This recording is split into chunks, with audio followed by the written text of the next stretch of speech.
Assalamualaikum warahmatullahi wabarakatuh.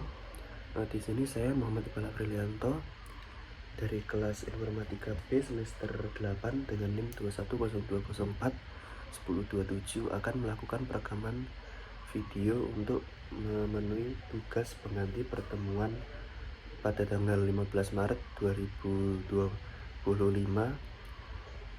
dari mata kuliah Achievement and Motivation Training yang diampu oleh Bapak Hasan Bisri Isa Alfaris.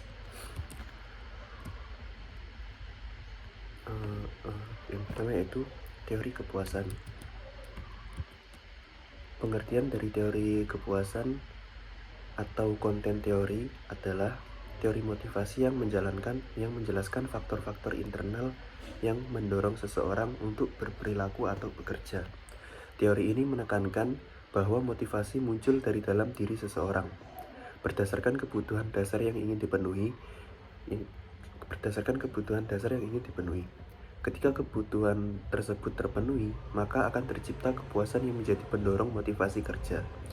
Teori ini sangat berguna dalam manajemen sumber daya manusia karena memberikan pemahaman yang mendalam mengenai apa yang membuat karyawan termotivasi. Dengan mengenali kebutuhan utama seseorang, organisasi dapat menyusun strategi manajemen yang lebih efektif dan membangun lingkungan kerja yang mendukung pencapaian tujuan individu maupun perusahaan. Selanjutnya yaitu teori hierarki kebutuhan Maslow. Teori ini dikembangkan oleh Abraham Maslow dan menyatakan bahwa manusia memiliki 5 tingkatan kebutuhan yang tersusun secara hierarkis. 5 tingkat kebutuhan tersebut adalah: yang pertama yaitu kebutuhan fisiologis, yaitu kebutuhan dasar untuk bertahan hidup seperti makanan, air, tempat tinggal, dan tidur. Tanpa pemenuhan kebutuhan ini, individu tidak bisa fokus pada hal lainnya. Yang kedua yaitu kebutuhan keamanan. Kebutuhan keamanan meliputi keamanan fisik, finansial, stabilitas kerja, dan perlindungan dari ancaman eksternal.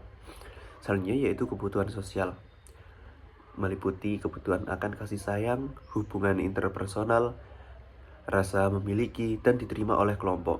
Yang keempat yaitu kebutuhan penghargaan, meliputi kebutuhan atau pengakuan,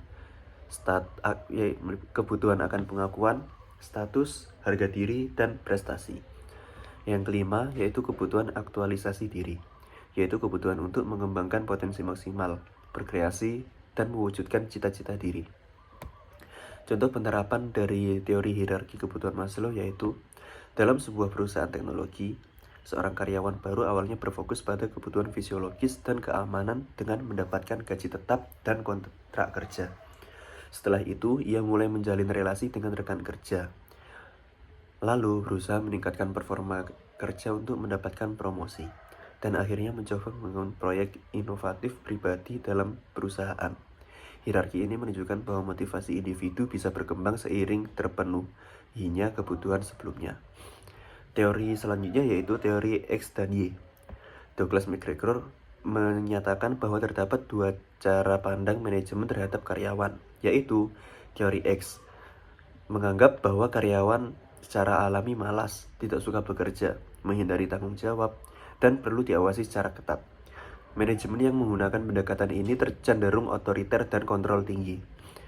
Selanjutnya yaitu teori X, menganggap bahwa karyawan secara alami termotivasi, menyukai tantangan, bertanggung jawab, dan kreatif jika diberi kesempatan. Pendekatan ini lebih partisipatif dan berfokus pada pengembangan individu.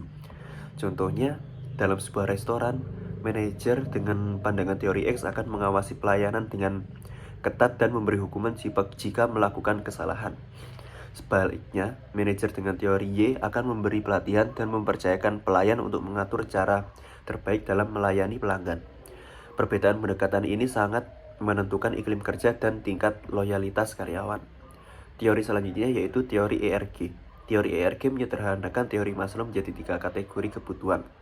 Yang pertama yaitu eksistensi, yang berkaitan dengan kebutuhan fisiologis dan keamanan seperti gaji, makanan, dan keselamatan kerja. Yang kedua yaitu relatedness atau hubungan. Kebutuhan yaitu kebutuhan untuk menjalin hubungan sosial dan interaksi positif dengan orang lain. Selanjutnya yaitu growth atau pertumbuhan, yaitu kebutuhan untuk berkembang secara pribadi dan profesional, mengejar prestasi, dan meningkatkan kapasitas diri. Berbeda dari teori Maslow, teori ERG menyatakan bahwa jika satu kebutuhan tidak terpenuhi, individu bisa mengalami frustasi dan kembali ke kebutuhan sebelumnya. Contohnya yaitu seorang pegawai yang gagal mendapatkan promosi mungkin akan kembali mencari dukungan sosial dari rekan kerja atau menginginkan bonus tambahan untuk menebus kekecewaannya. Teori ini memperlihatkan bahwa motivasi tidak selalu bersifat linear dan bisa berubah secara fleksibel. Teori selanjutnya yaitu teori kebutuhan McClelland. David McClelland mengemukakan bahwa terdapat 3 kebutuhan motivasional utama, yaitu need for achievement, yaitu kebutuhan untuk berprestasi, menetapkan tujuan menantang, dan memperoleh umpan balik atas pencapaian. Yang kedua yaitu need for affiliation, yaitu kebutuhan untuk menjalin hubungan sosial yang baik, bekerja dalam kelompok, dan merasa diterima. Selanjutnya yaitu need for power, yaitu kebutuhan untuk memengaruhi, mengontrol, dan memimpin orang lain atau situasi. Kebutuhan dominan tiap individu dapat menentukan bagaimana mereka bertindak dan termotivasi dalam pekerjaan. Individu yang dominan dalam kebutuhan prestasi biasanya lebih mandiri dan tidak menyukai pekerjaan yang terlalu mudah atau terlalu sulit. Contohnya yaitu, seorang dosen dengan dominasi kebutuhan achievement akan terus meningkatkan kualitas pengajaran dan produktivitas riset. Sebaliknya, dosen yang memiliki kebutuhan afiliasi tinggi akan lebih aktif dalam organisasi dan kolaborasi akademik. Sementara dosen dengan kebutuhan power akan tertarik menjadi kepala jurusan atau memimpin proyek besar. Memahami dominasi kebutuhan ini membantu manajemen dalam penempatan dan pengembangan karir karyawan. Untuk teori selanjutnya yaitu teori motivasi Higgian. Herzberg membagi faktor motivasi kerja menjadi 2 kelompok. Faktor Higgian, faktor yang tidak menyebabkan motivasi jika ada, tetapi menyebabkan ketidakpuasan jika tidak ada. Contohnya gaji, kondisi kerja, kebijakan perusahaan, hubungan antar kolega. Faktor kedua yaitu faktor motivator, yaitu faktor yang benar-benar mendorong motivasi kerja dan kepuasan seperti pencapaian, pengakuan, tanggung jawab, dan pertumbuhan pribadi. Karyawan akan benar-benar termotivasi jika faktor motivator diaktifkan, bukan hanya dengan memenuhi faktor Higgian. Contohnya yaitu seorang staf administrasi yang bekerja di kantor nyaman dengan gaji cukup. Mungkin merasa biasa-biasa saja. Namun ketika ia diberi tanggung jawab untuk memimpin tim kecil dan diberikan penghargaan atas keberhasilan tugasnya, maka ia akan bekerja lebih antusias dan produktif. Teori ini menunjukkan bahwa kepuasan kerja lebih dari sekadar kondisi fisik lingkungan kerja. Kesimpulannya yaitu, teori-teori kepuasan dalam motivasi memberikan pemahaman tentang faktor-faktor kebutuhan yang mendorong individu untuk bekerja atau bertindak. Teori Maslow, McGregor, Alderfer, McClelland, dan Herzberg menunjukkan bahwa motivasi sangat dipengaruhi oleh kondisi internal seseorang yang perlu dipahami oleh pihak manajemen dalam menciptakan lingkungan kerja yang kondusif dan produktif. Setiap teori memiliki perspektif unik tentang motivasi. Maslow dengan hierarki kebutuhan, McGregor dengan pendekatan manajerial, X dan Y, Alderfer dengan pendekatan dinamis ERG, McClelland dengan 3 fokus kebutuhan spesifik, dan Herzberg dengan pemisahan faktor Higgian dan motivator.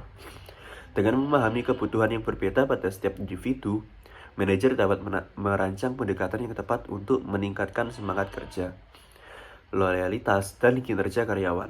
Penerapan teori-teori ini sangat penting untuk pengambilan kebijakan manajerial, rekrutmen, serta pelatihan dan pengembangan sumber daya manusia. Sekian dari saya. Wassalamualaikum warahmatullahi wabarakatuh.